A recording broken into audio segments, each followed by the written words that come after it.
Good afternoon, good morning, good evening, wherever you might be in the world. It is us three, the three of us, and we is now live according to what it says to me here. I hope everyone's had a wonderful Easter and it's all been safe, hale and hearty and all those other good things. Just before we started, I create a run list of things we're going to talk about and stuff like that. And flipping Nicola, just before we started, posted a video about an incident in the UK that I haven't bothered to read about. I have made a note to myself. In fact, I said to myself, I'm going to start ignoring all these newspaper air procs things. They only get me annoyed. I get wound up, and it doesn't serve me. Doesn't get me anywhere. But Nicholas brought it up, and well, I haven't actually had time to watch your video because you have only just posted it. So what did you say? Did you think it's terrible and all drones should be grounded? Is that what the gist of it is? Yeah, probably. Well, that's what the point of the article is. Key words in there: airline bosses are pushing for crackdown on drones. It's quite revealing in my opinion, what the actual agenda of all of that crap is. Was that airline bosses? Is that what you managed to do for 20 minutes?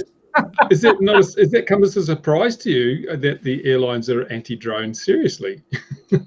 Not really, but it's annoying when you see how I don't know how persistent they are, but also they don't do too good of a job in trying to come up with all of these. I mean, the math doesn't add up on quite a lot of these incident reports, and that's 14,000 feet in the air. Nobody can confirm or deny that.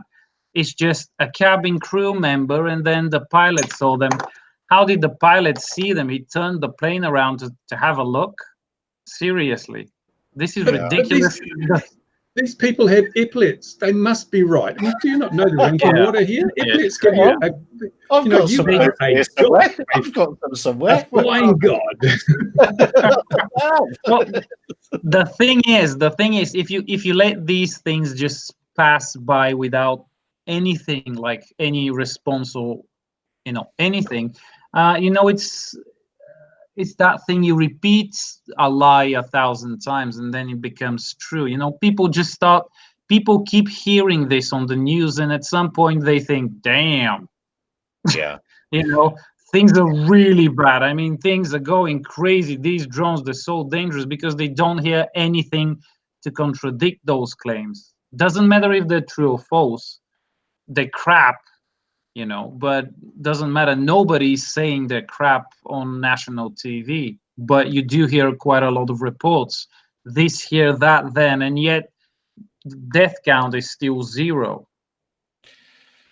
Yeah. Well, it's only a matter of time, eh? It's only a matter of time. Yeah. Till it dinks to 1. I wonder how many years it's gonna take to catch up even to birds that have caused, more deaths than you'd think. Over the years. Yeah, well, I always contact these news media sources and point them to the George Mason University study that actually quantifies that time to 1 death in every 400 years, right? So yes, it's only a matter of time. That is the time that the scientists, that the academics have calculated. So they'd know, but you don't mention that, and then I also correct them, but almost without exception, I get no response to my corrective emails. They don't want to know what the facts are because the facts don't sell newspapers and TV stories. They don't, but flashy titles are clickbait for sure. Blue Flyer's got a hands on a beaner for me. They won't let me have it until the new version is released in 4 weeks. Thank you very much. British Isles and North Atlantic, for those that know. Orange Book. That's awesome. Thank you, A. Anyway, that's just in the comments, and that's good news. Fantastic. So we did. Well, Nicola mentioned that the aircraft was traveling. What was it? 143 meters per second, and I quickly worked out that was 277 knots, or 4.6 nautical miles a minute. And as we were talking, I didn't realize it was a cabin crew member that saw these offending things first of all. And then Bruce might be able to correct my maths, but I reckon that means every 15 seconds that the aircraft was traveling 1.15 nautical miles.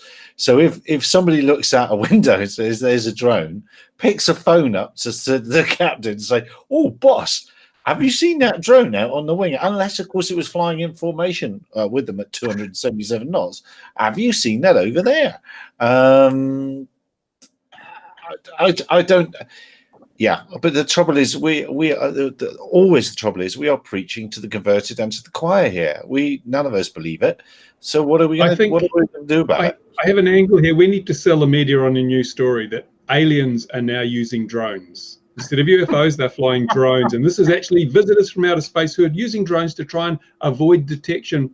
And that, I think the Daily Mail should get onto this, and World of the News of the World or whatever it is. They could turn this into a massive, great serialized series of articles. And I'm sure people would come out of the woodwork saying, yes, I was walking to the local shop yesterday and I saw a drone at 40,000 feet chasing an airliner. This would be massive. So we just need to fight back with all the same sort of thing. Just bigger stories, more rubbish, more lies, and they'll lap it up, honestly.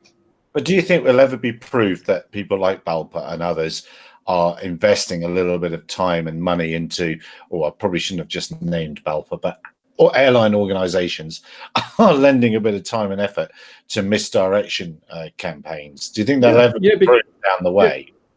Well, I've had people email me saying that they are in some of these airline organizations and they've been directed to report anything that they cannot identify as a drone. That's the official line from within the union. You must report all unidentified sightings as drone sightings. That is a statement, an admission of obviously there's an agenda going on here. Mm-hmm. Indeed. Yeah, and in Blue Flyers in the comments has mentioned, Nicola, that there was he heard that a drone caused a plane to crash at an event near where you live. Yeah, well, oh my god. See, that accident was, initially what got me thinking, oh, I need to actually get that video out there. And then on Sunday, that happened on Saturday. Then on Sunday, I got that Daily Mail article, and then things just went over the top. How the hell did that thing get out of the country and spun in a way that a drone caused the crash until people died when that didn't actually happen? This is ridiculous. See, and then we wonder why Donald Trump always rants about fake news and fake media. Well, he's got a point to a degree, although most of that fake news is his doing. Anyway, that's a different topic altogether. Well, it was a specific type of airplane that the pilot had put together himself.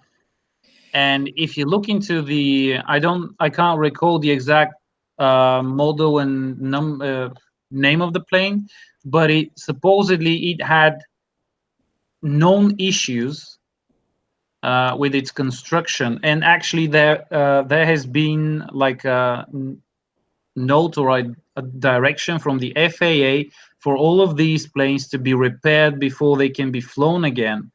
And because this one is not in the USA, I'm not sure if that has been done to it.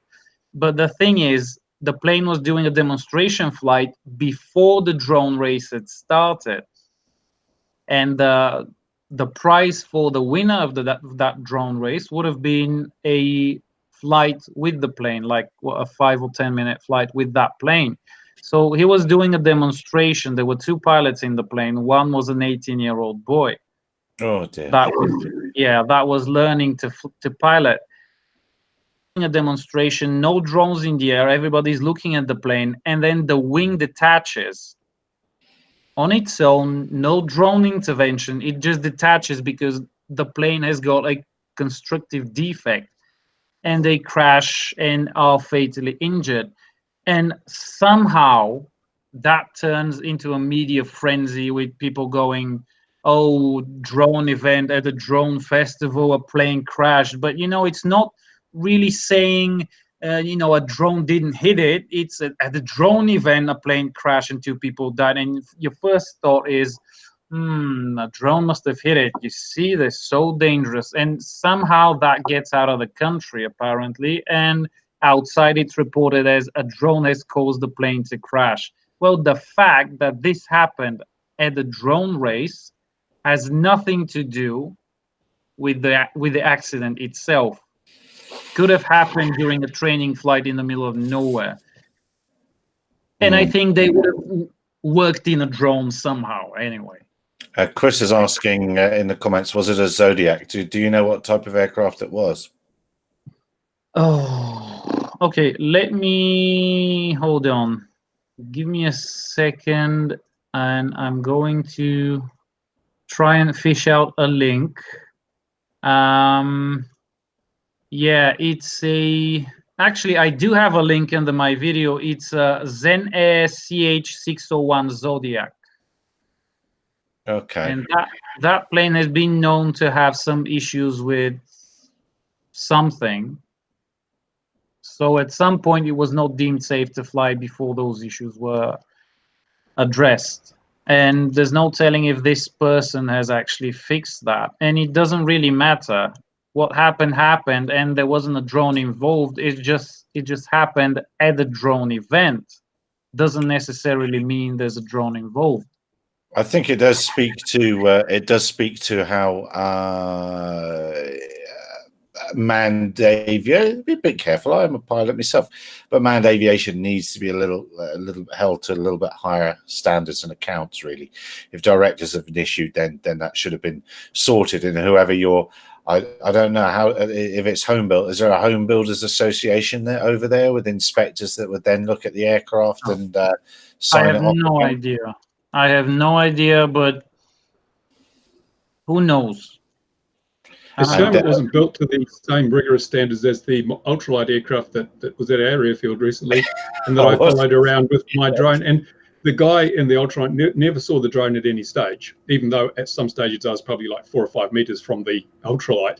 So these airline pilots that can see drones 1,000 feet away at 40,000 feet above the ground, 10 seconds after they've passed it at 270 knots, they're fantastic. Epaulets, that's the difference. I might actually, next time we go to the airfield, I shall give that guy with the ultralight, I'll give him some epaulets and see if it's improving his vision at all, because I'm sure it must. But I mean, wasn't that amazing? I actually followed a manned aircraft around the airfield, and it didn't fall out of the sky, when if you look at it, it really ought to have.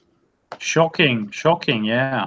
Well, I think that thing that you were following, you could have got on there and pushed it on a bit faster, though, couldn't you? I mean, it really wasn't. I was deeply concerned that the powerful prop wash might dash my drone to the ground.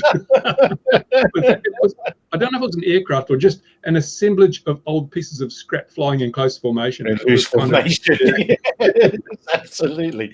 Robat's mentioning in the comments that Profi CNC Cube Blacks produced its January 29 are grounded by Philip. Yes, and that's in if you fly cubes, that is a good idea to have a look at the discuss.cubepilot.org and have a look. I can't remember off the top of my head why that is, but Philip's always very good at, and I think I'm right in saying he's the only autopilot manufacturer that does produce directives to stop people flying stuff when there's a concern, just like they do in real aviation, because Philip's a pilot, and yes, I think he's the only person to do that. So if you've got a new cube, just a brand new one, just watch out. And I know a fix is on the way. I can't remember what it was.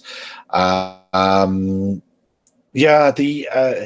one wonders also as to the discipline of the pilots, whether because it was, I mean, was he authorized to do a flight demonstration, as it were? Is he a display pilot? Did he know what he was doing? Why did he have? Why are you doing a routine or of some sort? I assume when you've got a student, well, yeah.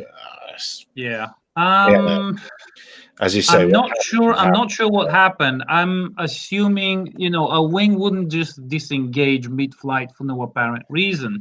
I'm assuming he probably tried to pull out some stunt or other. Not really sure because I wasn't there. I had some other work to do and I wasn't able to attend the race, which didn't happen eventually. And to be quite honest, I'm glad I didn't go, because seeing that happen in front of your eyes, really, really not a good thing. And all the people that were there saw that happen, like in real time. And I'm actually surprised there's no recording of the of the wing coming up. Somebody must have been recording that, but nothing's surfaced so far. Not that I'm eager to see it. Just curious, because nowadays, you know, there's a recording of everything. We had a But I assume he probably should have had permission, or at least should have informed the regulatory body or whatever on the radio system that he's taking off. And if there was no one else flying in that area, they would have given him the go ahead. So just a normal flight. Yeah, shame. That's very, very sad. Very, very, very Indeed. sad. Very sad. Indeed. I put up a little bit of full disclosure. I've not been drinking either. Some chaps are sending me one of them, their D-Bus 2 little quads things to try out, and I'm already quite impressed, because I say if anyone ever offers me to send me anything, I say, well, we better be prepared for an honest review. I'm not going to say it's fantastic if it's not fantastic. And I've got a question. Can they reach 14,000 feet? That's very important. I should think so. Well, I'll give it a go. Yeah, well, give it a go. Give it a go. Next time Virgin reports something like this, we know it might be you. Well, yeah, but I mean, the first suspect's always Bruce, and that's how it should always be. I mean, that's given, isn't it? Really.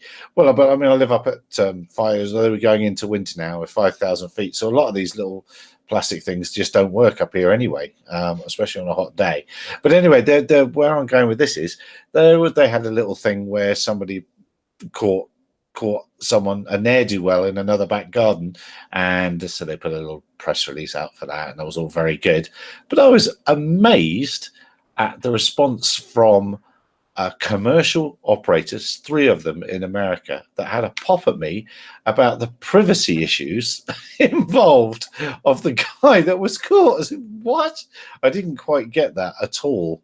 Anyone? I mean, Bruce, would you have any idea why they would care? Well, I've noticed actually commercial operators, not all of them, but some of them have this, we've got virtual epaulets. We are commercial operators. We're better than the riffraff, and therefore we're going to back the regulators that want to clamp down on these riffraff people, because that won't affect us because we've got epaulets. And it's this thing, it's this sort of class structure. You know, once you get to the point where you're a commercial drone operator and you've proven yourself and you've filled out all the paperwork and you've shown that you're a better class of person and a fit and proper person, then you should be entitled to more privilege than the riffraff. So let's just ban the riffraff and we'll be the people that fly the skies. That's like, I mean, I've seen it in so many occasions where we've had consultations and the commercial drone operators have been brought in, and you've got the recreational operators. The commercial operators are just all in favor of more regulation because that's what differentiates them from us. And it's like, excuse me, what about the whole thing as a market, as a community? Can't we work together? No, we can't, because you should be down the mine with the ponies bringing up buckets of coal. Well, yeah, that's kind of what my takeaway was from it. And you know, you understand the manufacturer putting out a fluff piece, okay, that's fine and whatever. But yeah, the reaction to it and the mention of privacy, I thought was absolutely crazy.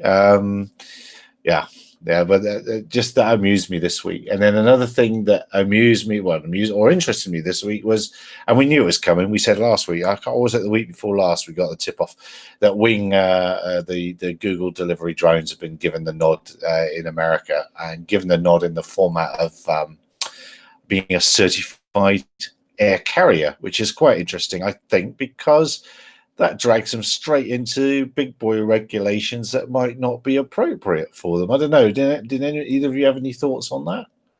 Yeah, I saw that thing, and I noticed that they've said that these drone deliveries represent a lower risk to pedestrians than the same trip taken by car, which kind of speaks to, hey, these drones are not quite so dangerous, are they? And also, each pilot can operate up to 5 drones at once. So we're talking pretty autonomous stuff here. It seems to me there's not a lot of fallback. If there was, for example, a GPS failure, with, say, the satellite system had a bit of a hiccup, 5 drones up there with no control and 1 person to control them all. That doesn't sound to me like, from a risk perspective, a risk management perspective, sure, GPS is unlikely to fail, but you might get a solar flare or something and that can knock GPS out for a short period of time. I would want to have more than one person per 5 drones. So who did the risk analysis? Who did the, because I'm out there with my little, 251 gram drone. I'm far more restricted. I can't fly more than one of those at a time if I want to or not. I can't fly over people. There's also things I can't do, but Google can do, because I must check. Do Google have applets or something? There must be some reason why they get all this extra privilege. So it just beggars belief that it's not what you know, it's who you know. And it's, I put if I had here, it would be gone. Hey, it is gone. Okay. Well, down here, there's an absolute regulation in our regulations of regulations that stipulates that one operator, one RPAS, that shall never be broken unless you're Intel, unless you get hold of some people that left our aviation authority under a cloud, and then all of a sudden you can have a 500 drone swarm, and in theory, every aircraft you have here, every model, every RPAS has to go through a heap of paperwork for each one. So they would have had to have done it 500 times, and they don't issue them one a day. So there'd have been nearly 2 years waiting just for those bits of paper to be filled out. But magically, that's happened. It's interesting they go for 5 as the number per operator, because that's exactly the number that Zipline use as well. They have 5 per operator. And as far as I'm aware, nowhere in the world has actually green lighted multiple aircraft single operator for general use. So there must be some dodge that I don't know about, some clever wording. The Zipline ones impressed me when I spoke to their guys, in that they, well, it doesn't speak to the GPS bit, but they will come back from wherever they've been, down the shops or whatever, and decide the landing order. They'll say, oh, he's got X autonomously, all completely autonomously.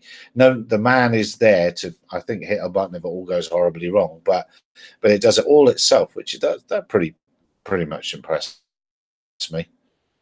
What am I reading here in the comments? Commercial operators taking the stance that drones are a threat to their life, but it's just a cover. They're really worried they're a threat to their livelihoods. I think that is very true. Similar to how to Tesla, new technology comes along. Yeah, Tesla's having a bit of a battle, aren't they, with or calling out LiDAR for one thing. That was one thing he's doing today, and the battery battery life as well, wasn't it? Now leave us commercial ops alone. Also, some UK and QE's doing the same. Yes, yeah. What I can't understand is Google seems to be able to fly over people with 5 drones, 1 pilot, but if you're in Casey in Australia, where Google have also been conducting tests in the ACT, you can't even fly your toy in a park without a hard hat. So do these people even know what they're doing? One little group says you're going to have a hard hat if you want to fly a foam model in a park. Another one says you can fly 5 of these damn things over people's head, and good luck to you. I mean, crazy. That's quite interesting that they said they've done 70,000 test flights. That's quite an impressive number. Are they all real test flights? How many are simulated, I wonder? Oh, I hadn't thought about that. I took them at their word. I took them as all being real. I wouldn't. Oh, that's good. Oh, if it can be simulated, then I've done loads. That's excellent. See, and we want them on here so we won't be mean to them. We won't ask them hard questions. No, we would never mean to anybody, ever. Ask them to bring their applets so that we can pay due reverence to their presence. Well, to be fair to them, to be absolutely fair to them, though, they do send me emails and they seem very pleasant, and they are not like the people from Amazon who flat out lied to me at Farnborough. I knew they were lying to me, and I had instant disrespect for the Amazon effort. Do you have an Amazon Prime membership? Are you part of Amazon Prime? I do, actually. I don't anymore, do I? I was going to say, if you don't, then you deserve to be lied to. Yeah, I do. On the blockchain, as Bruce Chains mentioned, and AI. Yes, nothing will happen without either. Now, what was the other thing I'd seen? Back to the Cube, UAVionix and Profi CNC and Hex. You will get ADSB in on the carrier boards. You knowing that the cube is the actual box, that's the autopilot, and the carrier board that you put it on, that's how it speaks to the world. So that, I think, is a good a little bit of an interesting way forward. I can't help but think, though, that regulators will demand out as well, but within, you'll be able to in effect hear or see the aircraft coming and get out of the way if they're ADS-B equipped. It's interesting, though, because we've had ongoing problems with helicopters at our airfield. We're in Class G airspace. They don't need a transponder. And I have a feeling that the biggest time you want to know about manned aircraft is when they are below 500 feet, which generally means they're probably going to be doing an agricultural operation in Class G airspace, and they're the least likely to have a transponder. So your ADS-B is least useful in those situations. Yeah, but if you're up there at 14,000 feet and up where your Virgin Airlines, chasing airliners, when you're up there chasing airliners, you'll be right. Yeah, I know here, but yeah, there's hardly any aircraft that ADS-B equipped. Of those aircraft, there's all sorts of interesting issues in that the coding, the ICAO codes that the aircraft have are very often wrong. They're completely wrong aircraft, and so if you why is that important? Because if a balloon is saying that it's a 747, when it first pops up, if your algorithm is going, oh, 747, that must be doing X knots, you're going to expect it to be on top of you in no time at all, and things like that. So there's all sorts of issues, and people are jumping to it. And I've seen it's a positive thing. And Philip is going to come. He's traveling at the moment. He is going to come on and tell us all about it. And hopefully we'll get the guys from UAVionics as well. They've been on before. ADS-B isn't the answer. As much of a nerd as it is, it's not the answer. Bruce, you're right. You need something that'll do Mode S as well. In Tanzania, where the Lake Victoria challenges, Mode S is the minimum requirement there. So everything's got at least Mode S. But to actually get a position on those, you need 4, if not 5, receivers that can hear exactly the same packet, and then you multilaterate it. And so just having something on board the aircraft isn't going to open the sky for you. Oh, hang on, Bobby. So is Dedrone got to deal with Google so that they won't shoot them out of the sky, mistake them for a bad actor and shoot them down? Just funny you should mention that. Funny you should mention that, because not a few seconds after I posted that Google thing, I have to search now. Dedrone sent me an email. Here we are.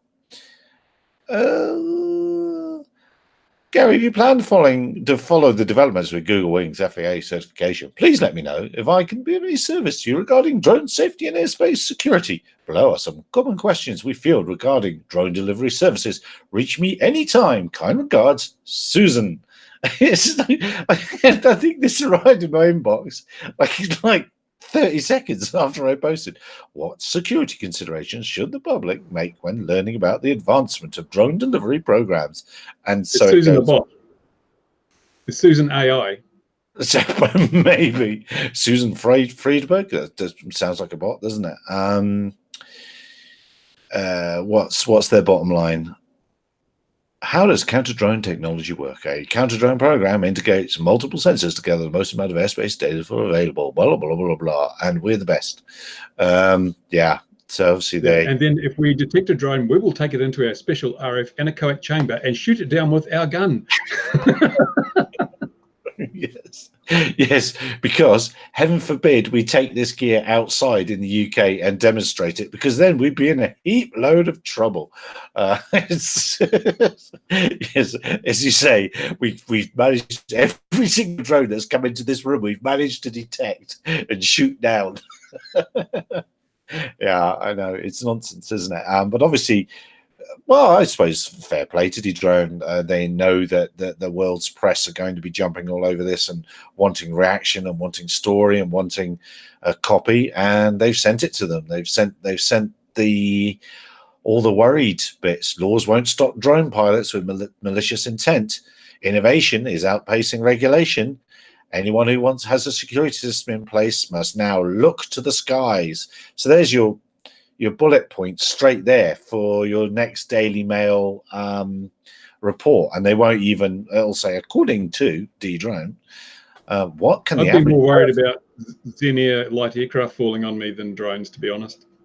Yeah. Well, what can the average person do today if there's an unwanted drone over their home? It's a federal crime to interfere with aircraft. Move. well, yes. It's a bit much. But yes, the Realtors Association of the USA says, move now. Yes.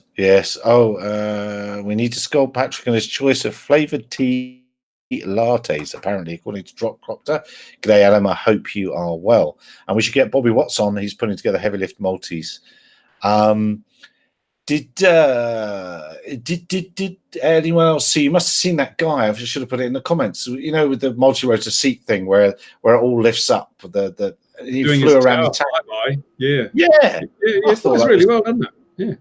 Yeah, and at the end of the day, he's probably got minutes and minutes and minutes more experience than many of the venture capital funded augmented reality creating it's like Nicola with his beyond visual line of sight flying. I mean, he's been doing for a long time what these commercial entities are now claiming, oh, we're world's first and we're breaking new ground, and here's Nicola out there on mountains with his little magnifying glass looking for his plane. He's been doing this for ages.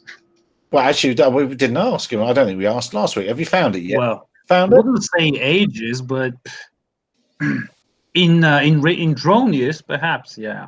Has been ages. I mean, 5 years, plenty of time. But cut to the chase. Did you find your thing on the mountain yet? I did notice on one of your videos the other day it was still snowy. I did notice that. No, well, there's still snow up there, and there will be for a while longer. I haven't been up there, if I'm to be completely honest, because there's just so much stuff going on around here. But I do have the clouds prepared and ready for when I actually make it to the flying field, which should be soon, because I've also got a few new toys to play with over there. So might as well take the chance to send the clouds up there. And I am waiting on a new camera. I really didn't take the loss of the Firefly 8S that easily as I did the loss of the plane. So I got the SE, the newer version, again with the 90-degree lens, because I think that should be like a standard option on every new camera. They should offer it in two versions: 170-degree lens and a 90-degree lens, not a narrow software field of view, an actual 90-degree lens, especially for especially for non vlogging and non action cam users. A 90-degree lens is just godsend. So I'm waiting on that, and we'll send the clouds up there with that as well, because right now the only working camera I have is the Eken H6S, and as much as I try to find something good to say about Eken, and on occasion there's stabilization on 4K is working a little bit better than the V8S I reviewed a while back. Oh man, there's just so many things that are wrong with the older cameras. With the older cameras, once you get up to speed, all the flash powder blows off the little tray. That's terrible. Yeah. And I think it's pretty unfair, having to nail that bird onto that rail and to keep him there to watch. I don't think that's particularly kind myself. I'm a bit lost. I'm not a big FPV fundy. I never have been. It doesn't really float my boat. So it's autonomous all the way for me. Set and forget. That have nothing to do. Well, if I fly it, it crashes. It's no good at all. But yeah, I do need to invest in a camera to put on a tail, because Nicola's videos from the glider, that's just enough. Now that looks good. So what should if I want to put something up on the tail of a plane, what's the little camera I should be getting for that now? Well, the split like I've done is one option. You'd also get full HD recording, and then there's a host of other FPV only cameras in the micro range that about the same as each other. I mean, Foxeer, Cadex, Runcam, and God knows what else in that category. I mean, nowadays is pretty much all the same. I don't know. I can't see any real difference between all of them other than white balance and, you know, slight color variations, but resolution wise, specs wise, I mean, it's just the same thing in a different case, in a different color with a different name. Yeah. Gary's looking for HD recording, aren't you, Gary? You're not interested in live FPV, are you? It would. Well, it'd be nice to look at afterwards. And I must admit, what I really want to try and do, just up the road, we have a vulture feeding station, and I want to get in there. So I'd like to watch the last few seconds of my glider. That's what I like. If you recover it. Well, yeah. I mean, if it decided to carry it off, with, so you want a camera that's friendly to wildlife and contains no heavy metals. Yeah. So it doesn't poison the vulture. And goodness knows what the weight of aircraft would have to be for them not to be able to carry it off. But yeah, I have been gliding up there and had them and when they arrive on scene, I do get out of the way. But it would be nice to get into a thermal with them, and then see if you got any video. One of those Mugen planes, they're like 3 to 4 meter wingspan, and they're like upwards of 20-25 kilograms. Yeah, I reckon the vulture would still have a good go at that. They'll take a small buck off a hillside, so I reckon they're a pretty good go. And two of them, if they gang up, you've had it. It was a gang job. Okay. They don't just carrion feeders in. They actually will attack and down stuff, will they? I think they get hacked off when stuff's in their airspace, and they come and have a look. From the helicopter days when you're going along, if you see them and it's terrible if you go underneath them, which you try and avoid doing that. But if you do, they tuck their wings in and shoot past you, and you're just like, oh, that's going to arrive through the rotors any second now. They're very impressive things. Very impressive. So they have the wildlife equivalent of epaulets. Do you know who I am? This is my airspace. Get out of here. No, very, very much so. Very, very. No, they don't have that. I think, Gary, then you're in the market for an MQ-9 Reaper, was it? One of the military ones. Yeah, they're going second hand now, aren't they? They are out over there. So you can pick them up cheap if you happen to do the right. And they've got what, unlimited range? Apparently so. Missiles are harder to come by though. Yeah. Well, you can replace that with fuel tanks. So. Yes. Yeah, but so you think a Runcam split would be the thing to put up on the tail and get in with them then? And I'm pretty happy with mine actually. And that is 120 field of view. 170 actually. 170. Okay. I recently figured out that in the settings you can actually choose between 16:9 or 4:3.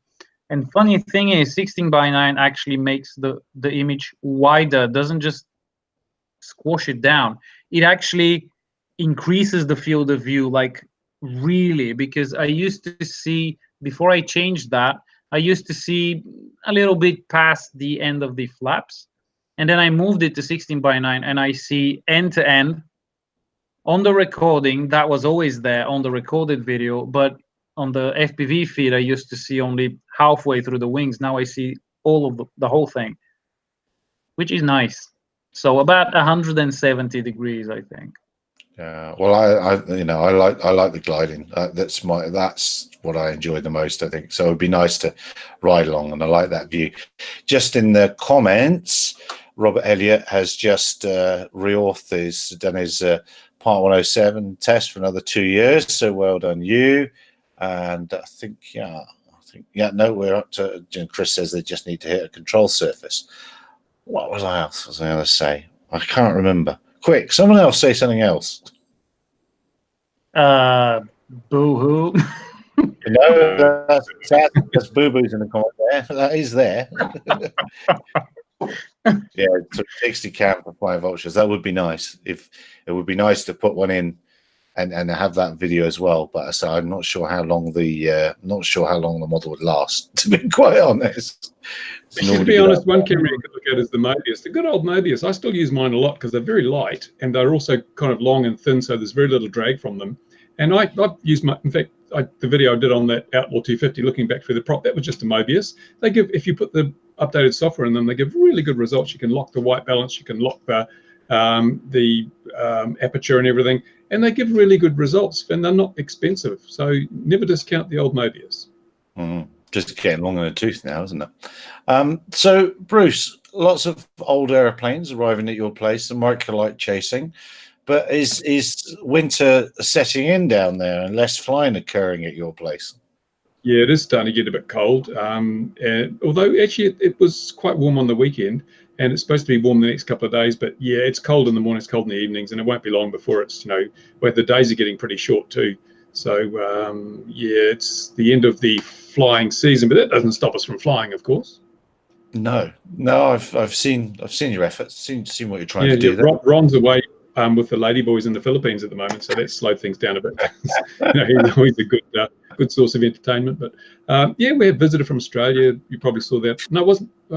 Had one from Whangarei this weekend, last weekend. So we've had steady trickle of people coming through.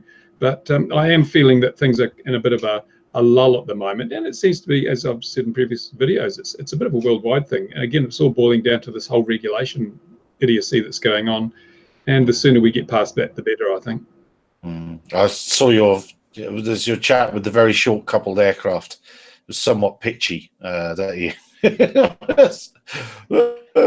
was some amazing aerobatics there. I'm not entirely sure they were meant to be.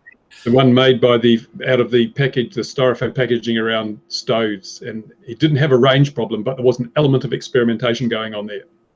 Yes, absolutely. Yes, the range. Yeah, very good. There we go. Yes, you got that, Joe. You used that twice now. I don't think you can use that joke 3 times. I don't think you can at all. What else are we going to talk about? I think it was just about. Oh, that's right. Actually, go on. Actually, there's a new plane on the horizon, a mapping one, and it's called the Flying Dragon. And I think I shared it a few days ago on my Facebook feed and in a few groups. And that thing, I swear, that thing is a ripoff, unless it's made by the same company. It's a ripoff of the Believer. Yes. With the addition of a nose-mounted prop as well. So you've got the option of a single tractor or twin tractor model, or perhaps if you're feeling adventurous, could do a triple tractor configuration for some reason. maybe I know why you'd need 3 props. You need the 2 on the sides with as big of a prop as you can mount there, and then that single one at the front can take a huge swinger, and that would be efficient at high altitudes. Wink wink. Like 14,000 feet, for instance. When you said huge swinger, wink at Bruce, I mean, just confirming everything we already had thought, Yeah, well, maybe, I suppose. And it's actually almost 2.2 meters, so that means heavy loading. So that means a portable machine gun. So that means planes are going down. Funny, but can you hit the attitude sensor accurately enough to bring down those planes? Because it's one shot, that's all it takes. Absolutely. Well, I'm thinking, the Virgin 14,000 foot thing. Well, I may have heard of a Believer operating at 13,000 feet, not about 13,000 feet above sea level, only 1,000 feet above the surface. But they can get up. Come on, 1,000 feet above the surface is like 300 meters. Come on. Yeah, but it was 13,000 feet above the sea. That was quite a long way up. It's just, but it's 1,000 feet over off the surface is not what we count. It's above the surface. Actually, still chances of hitting anything up there, unless you're stalking at an airport, are pretty slim because, as I found out, up to like measuring from ground level up to 8.2 kilometers for some reason, the volume of the Earth's atmosphere is something like 4.2 billion cubic kilometers. That's just an unimaginable volume of space, and the volume of an airplane is what, 500 cubic meters, more or less, and of a drone is 0.0 something. Now, imagine the chances of these two hitting each other just randomly. Only a matter of time. Yeah, about 4 centuries. Yeah. And remember, it's just too soon. I mean, too often. Yeah. Well, of course, that's why air traffic control needs airways and needs to funnel aircraft into restricted areas so that they stay in a job. Otherwise, if they could just fly anywhere, they wouldn't hit each other. So you have to put them into air. Yeah, exactly. You have to create the conditions to facilitate a crash, like two planes hitting each other. Exactly. That's exactly what they have to do. It's exactly Actually, what they have to do. Speaking of that, we had an interesting incident at the airport the other weekend where we had, and this speaks to the whole risk of aviation. We had a Cessna 172 from a flight school pulled out onto the runway, backtracked, sat at the threshold of the runway doing its pre-flights, announced it was rolling on that runway just as another aircraft without a radio pulled out onto the runway and proceeded to the other end of the strip. So the pilot and the 172 called up and said, aircraft on the runway, please announce your intentions. At which stage the pilot at the other end turned around and took off straight over the top of the 172.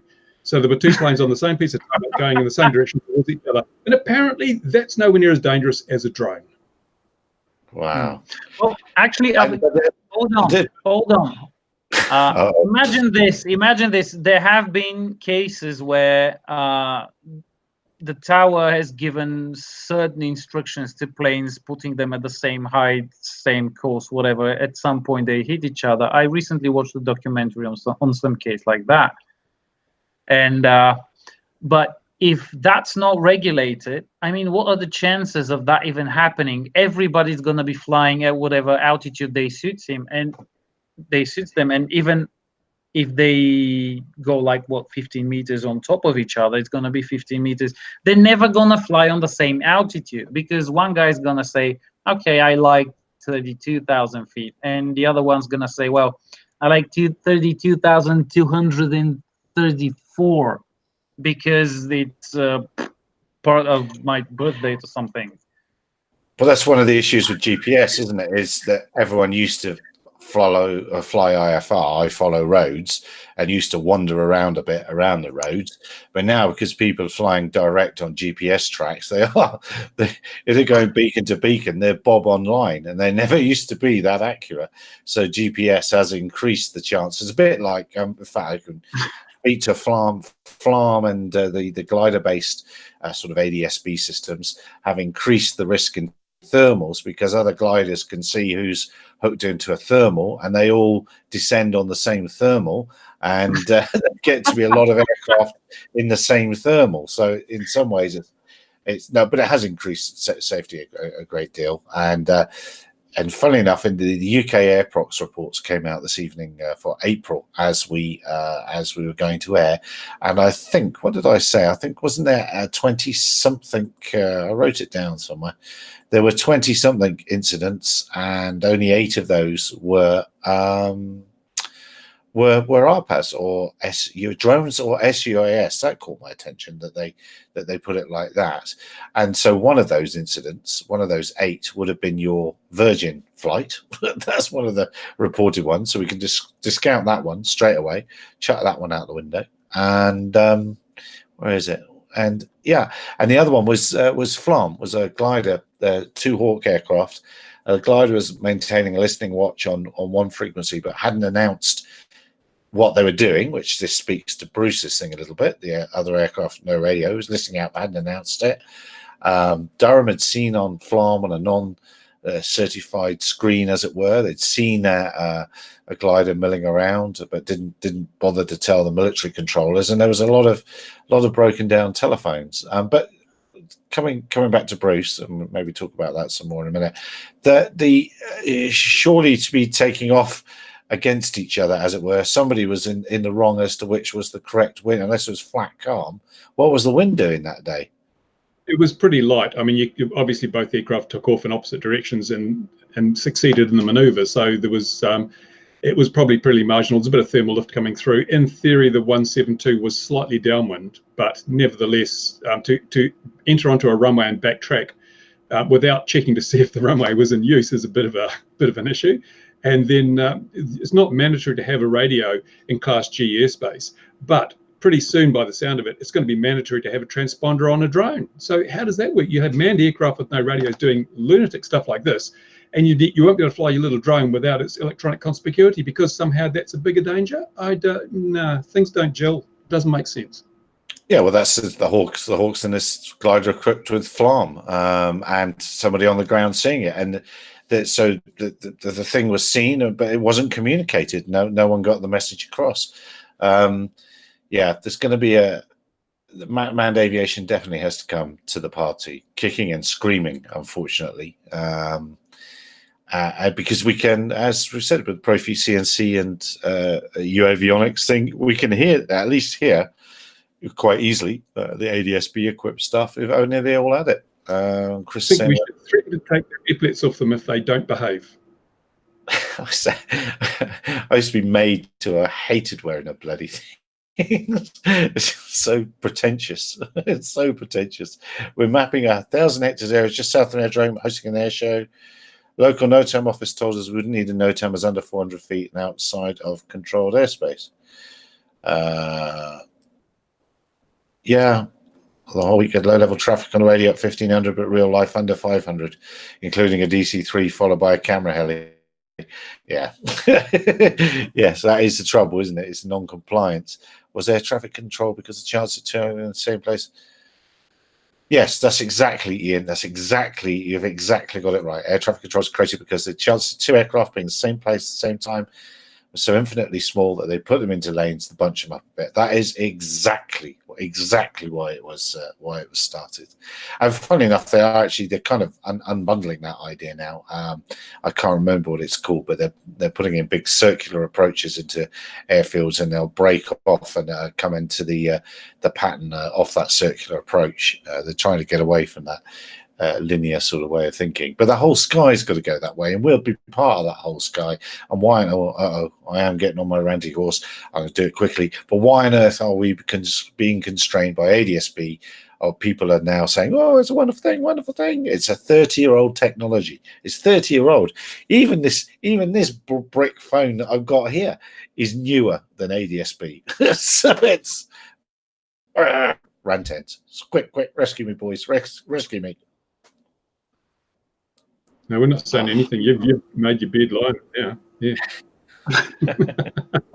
Yeah, I know. But unfortunately, it's the not all commercial operators, but a lot of people thinking, oh, fantastic, that's going to open up the sky for us. This is what we're going to push for. And they've not thought through the next couple of steps.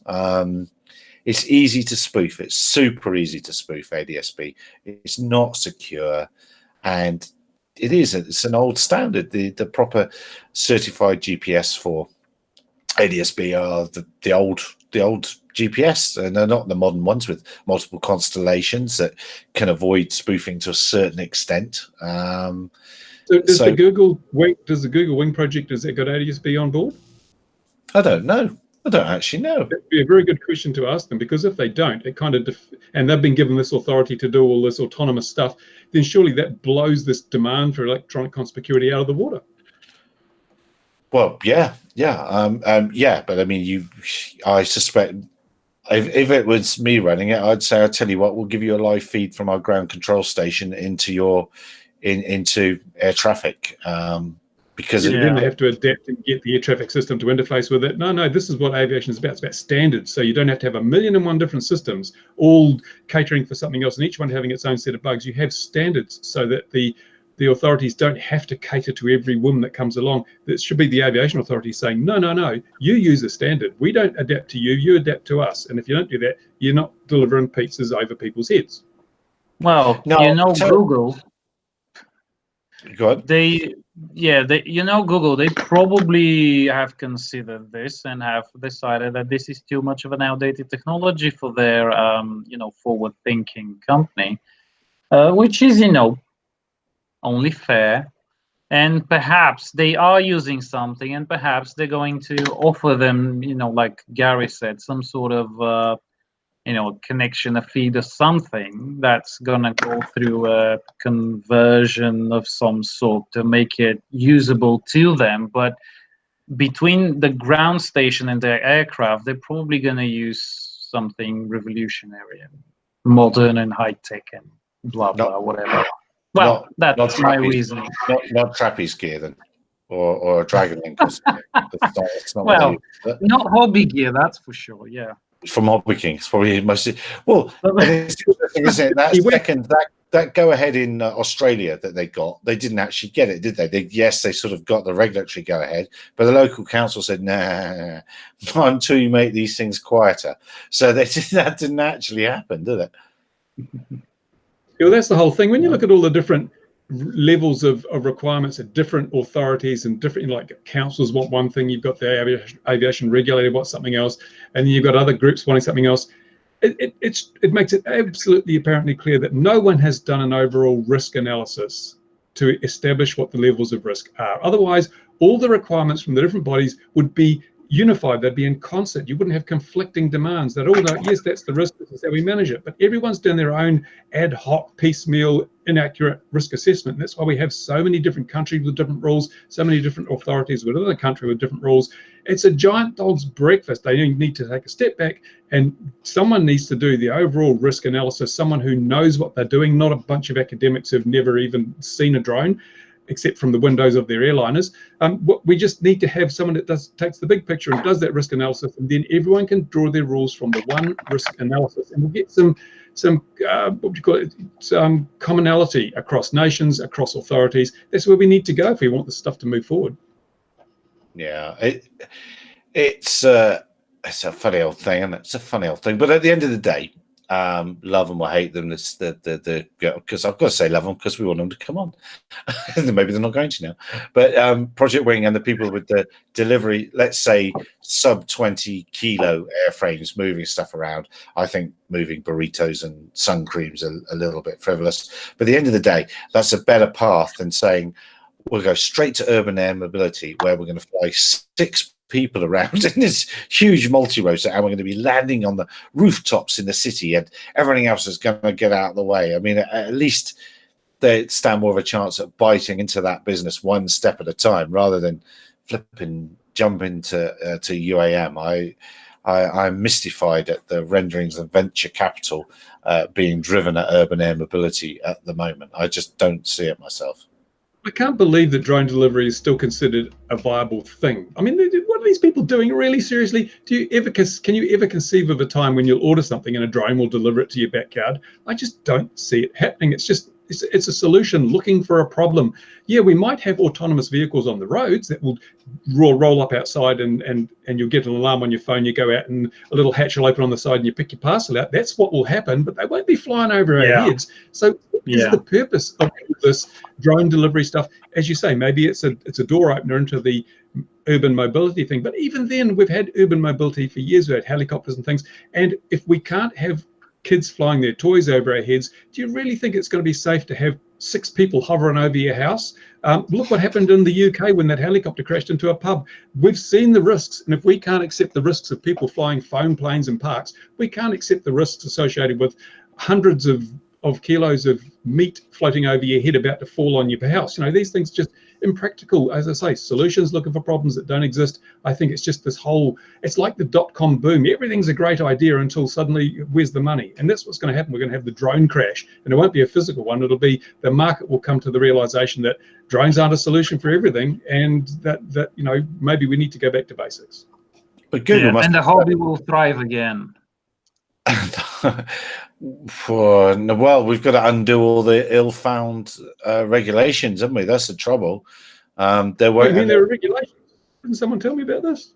Well, yeah, but there won't be the impetus to the same impetus to undo them as there has been to put them in place, will there? That's the snag. Yeah, it'll be like all those old rules about you can't park your pony in front of the library between the hours of 3 and 4 on the Sabbath. They just won't be enforced. They'll just be left to waste away. You know, they'll be on the books, but they won't actually be enforced because everyone knows it's just a whole lot of noise about nothing.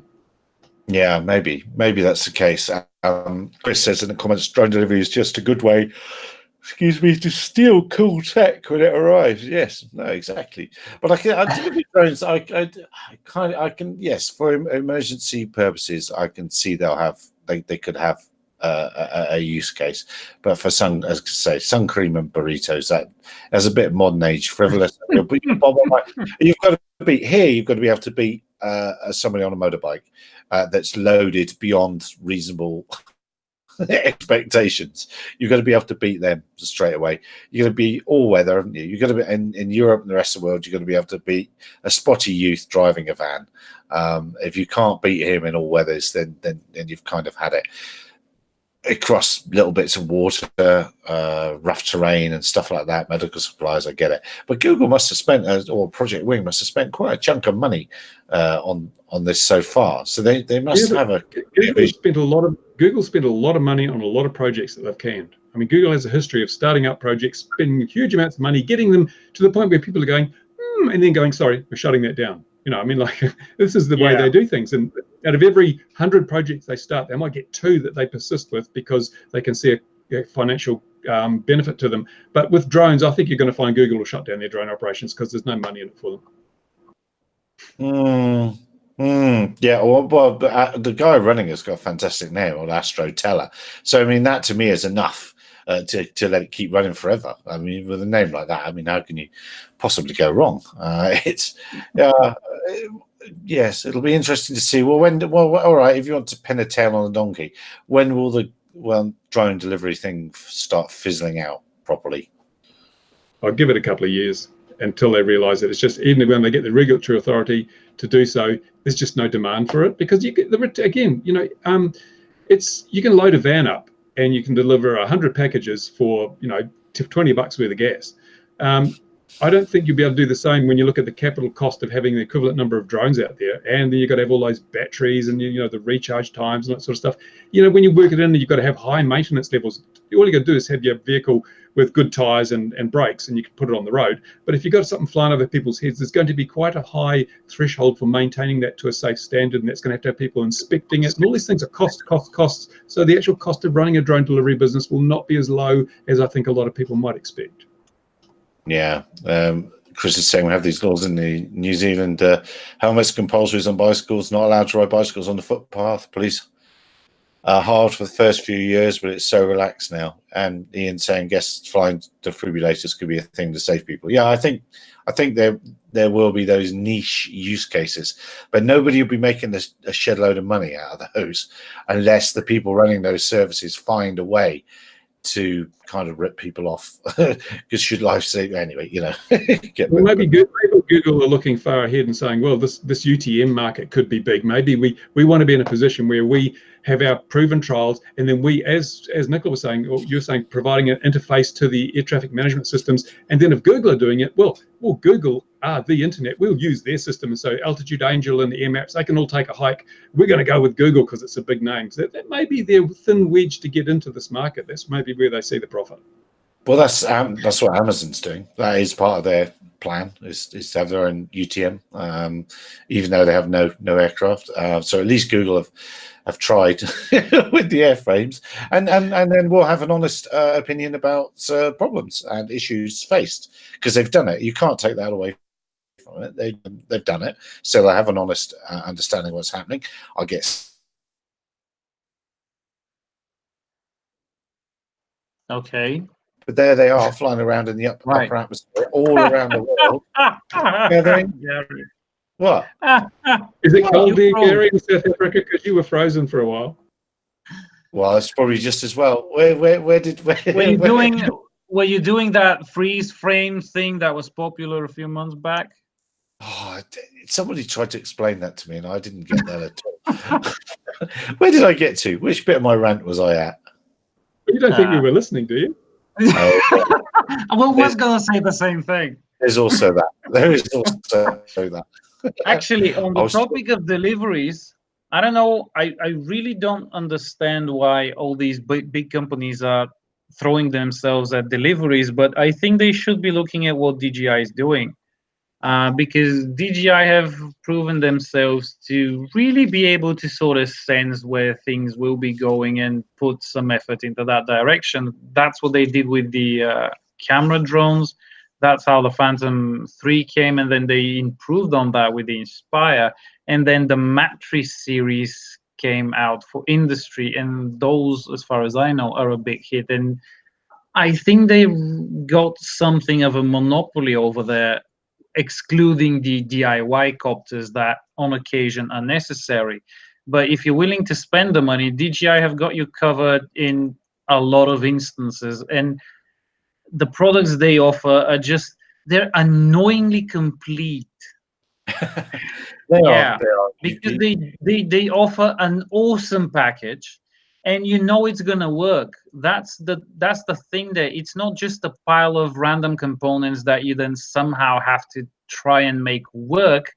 You know it's gonna work. You know it's well integrated with their software. Even if there are some bugs at first, they're probably clearing them out quickly enough. And it's industry; they can't really afford to mess up a lot. So the other thing that I think is going to be quite popular, and I think more companies should pay attention to that, and that has proven itself as a viable, well, I'm not sure if it's a niche because it's a rather huge market for that, but agriculture.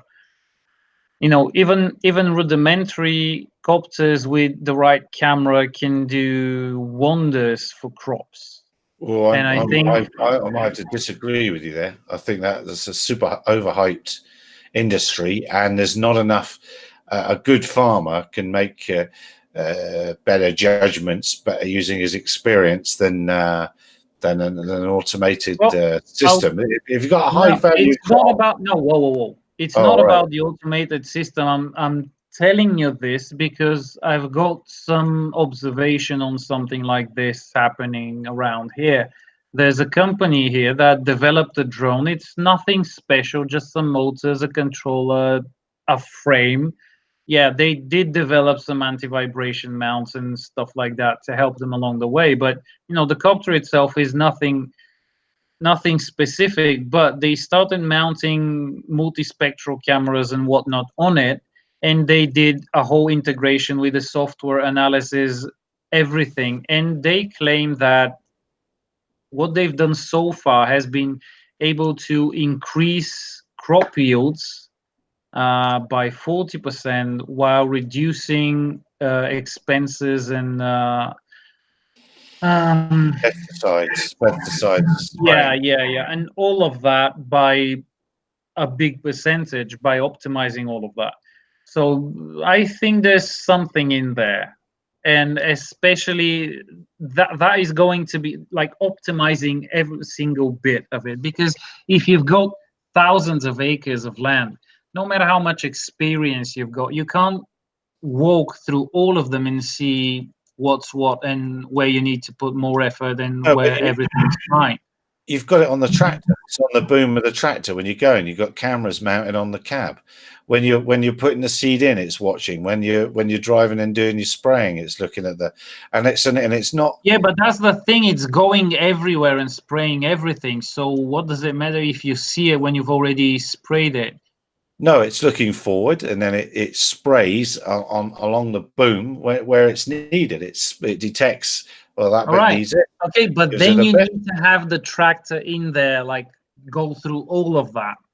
While a drone can go over that quickly, and then you can do the analysis and say, this area could use a little bit, this one doesn't need any. So then the tractor's efforts are much more concentrated. And I think there's some merit to that. And I think in in view of how the world's population is growing and agricultural land is dwindling because we're basically killing the planet, I think at some point, optimizing crops will become crucial. But I can get free 10-meter resolution imagery from space using that European. So that's good enough for me. Why do I need to be any closer than that and spend money? Why do I need to spend? Well, from a multispectral camera. Yeah. Well, that thing, oh, come on, 10-meter resolution? Seriously, that's per pixel. Yes, it's fine. It's No, come on. It's Good not enough. nearly detailed enough to make an adequate analysis. I think there's lots of issues with the way that farming is, and there's no doubt robotics in farming is going to be a big thing, and is already a big thing. It's already on track. Yeah. The most practical thing I've seen so far with the use of drones and so forth in farming is that drone that barked. The what? Yes.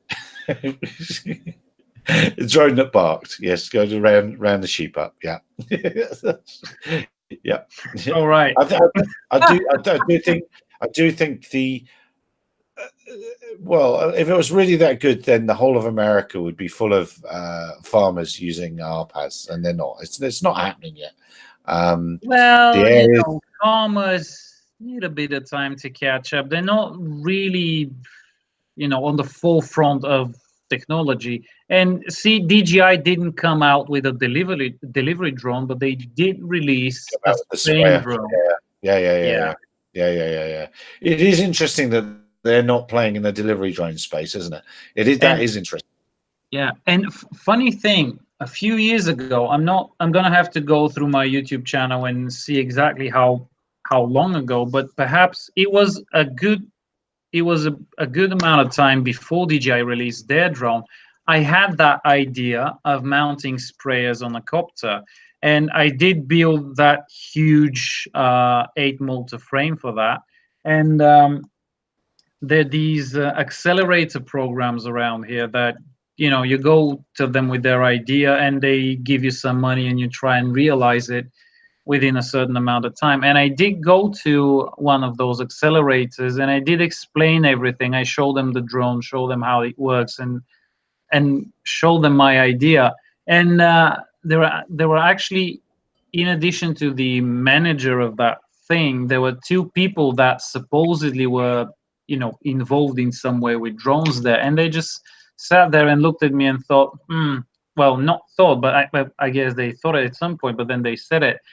We don't really see a use or a future for that. And guess what happened about a year and a half later? DJI released their sprayer. Someone with one of those, don't you, Bruce? How's he getting on with it? Yeah, he did some more work with it the other day. I think I don't know that it would be. I don't know you can actually make money out of it in a country like New Zealand, where we don't have like the Japanese little rice paddies that are only 30 centimeters square.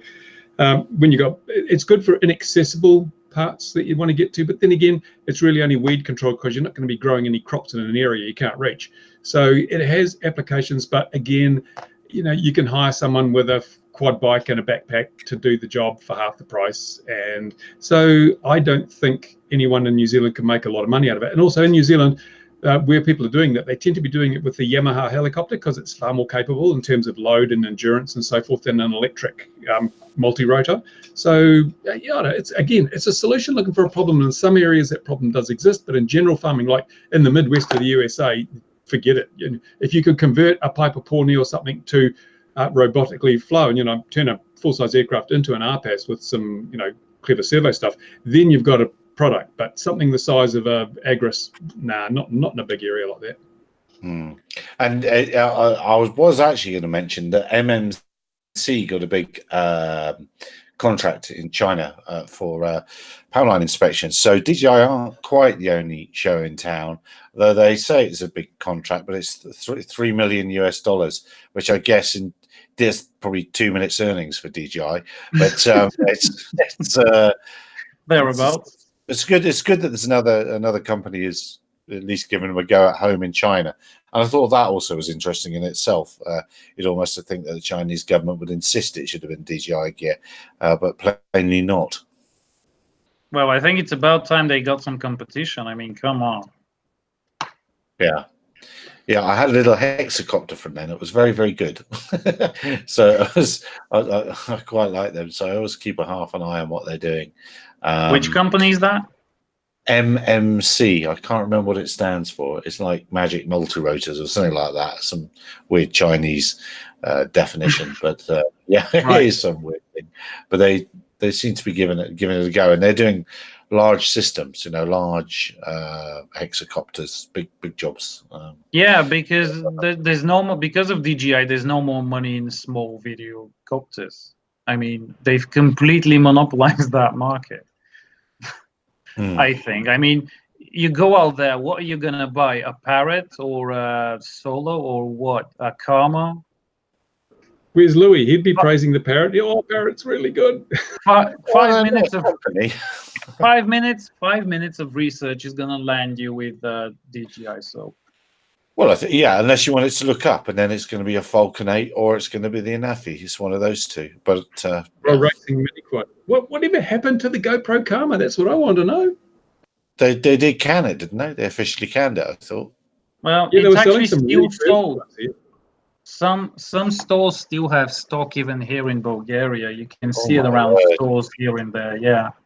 And actually, unlike the US, where they discounted it heavily to get rid of stock, well, people here are not in a hurry. It's, right up there with the DJI prices. And, new generations of Phantoms come out, and that thing just keeps costing the same. With the Wow. new generation, doesn't matter. It's not, even close up to spec. They're Yeah. just waiting for the market to come up. People are like, give it 50 years, it'll sell for a fortune. It'll be an antique. It'll be a vintage quadcopter. They'll sell. Yeah, exactly. Absolutely. Mint condition, never flown.